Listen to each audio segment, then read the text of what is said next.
français, accepter l'abnégation. Leçon de Luc 9, 22, 25 et de saint François d'Assise. Bienvenue dans la Bible quotidienne de 3 minutes. Dans cette méditation biblique guidée pour un sommeil profond, nous proposons des lectures bibliques relaxantes et des prières conçues pour aider les enfants et les adultes à trouver la paix et le repos. Chers auditeurs, avant de commencer, je vous invite à soutenir notre communauté en aimant cette vidéo et en vous abonnant à notre chaîne. Votre soutien nous permet de continuer à fournir du contenu apaisant pour des moments paisibles comme celui-ci.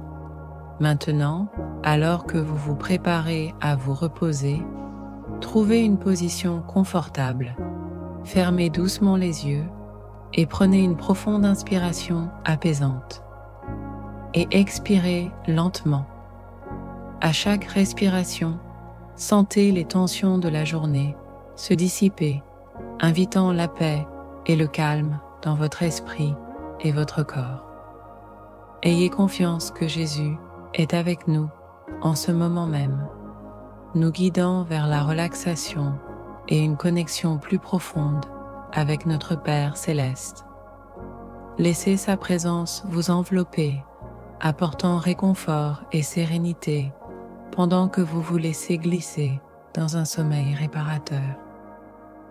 Méditons sur les paroles de l'Évangile selon Luc, chapitre 9, versets 22 à 25. Jésus dit à ses disciples : « Il faut que le Fils de l'homme souffre beaucoup, qu'il soit rejeté par les anciens, les grands prêtres et les scribes, qu'il soit mis à mort et qu'il ressuscite le 3e jour. » Puis il dit à tous : « Si quelqu'un veut venir après moi, qu'il renonce à lui-même, qu'il se charge chaque jour de sa croix et qu'il me suive. Car celui qui veut sauver sa vie la perdra, mais celui qui la perdra à cause de moi la sauvera. Quel avantage y a-t-il à gagner le monde entier s'il se perd lui-même ? » Réflexion. Imaginez que Jésus adresse ces paroles profondes à ses disciples, les préparant au chemin à suivre. Il souligne que le fait de le suivre exige de se renier soi-même et de porter sa croix quotidiennement. Cet enseignement nous invite à réfléchir sur le véritable coût du discipulat et les sacrifices qu'il implique. Considérez la profondeur de ce message. Pour vraiment suivre le Christ, nous sommes appelés à abandonner nos propres désirs et à accepter les défis qui accompagnent une vie de foi. Ce chemin n'est peut-être pas toujours facile, mais il mène à un véritable épanouissement et à la vie éternelle. Réfléchissez à votre propre parcours. Y a-t-il des domaines dans votre vie où vous vous accrochez trop fermement, essayant de contrôler les résultats? Jésus nous invite à nous abandonner, à faire confiance à son plan et à trouver la vie en nous donnant pleinement à lui. Application pratique. Pour incarner cet enseignement, pensez à donner la priorité à la croissance spirituelle. Consacrer du temps chaque jour à la prière et à la réflexion. S'engager dans l'écriture et rechercher la direction de Dieu peut approfondir votre relation avec lui. Servir les autres. Engagez-vous dans des actes de bonté au sein de votre communauté. Le bénévolat et l'aide aux personnes dans le besoin reflètent l'amour et la compassion du Christ.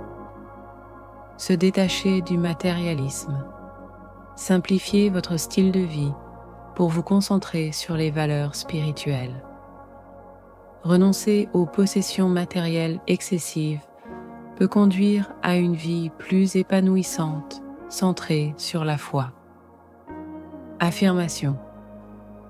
Dans cet état serein, affirmez-vous: j'embrasse le chemin du discipulat avec courage et confiance.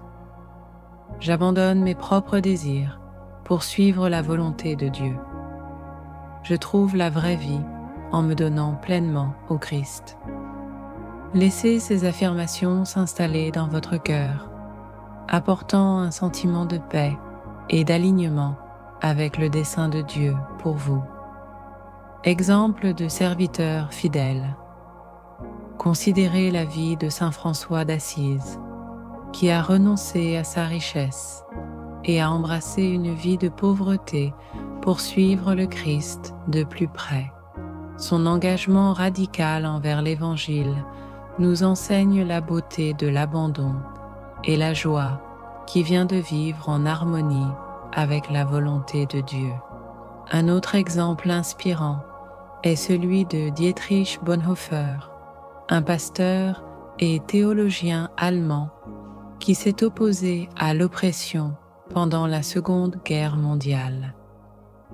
Il comprenait le prix du discipulat, déclarant avec justesse: quand le Christ appelle un homme, il lui demande de venir et de mourir. Sa vie nous rappelle l'engagement profond requis pour vraiment suivre Jésus. Prière de clôture.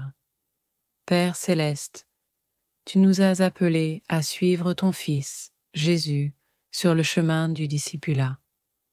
Accorde-nous la force et le courage de nous renier nous-mêmes, de prendre nos croix quotidiennement et de le suivre. Aide-nous à faire confiance à ton plan divin, en abandonnant nos propres désirs pour embrasser ta volonté. Puissons-nous trouver la vraie vie en nous donnant pleinement à toi, sachant qu'en perdant nos vies pour l'amour du Christ, nous les sauverons. Pendant que nous nous reposons ce soir, remplis nos cœurs de paix et nos esprits de l'assurance de ton amour. Au nom de Jésus, nous prions. Amen.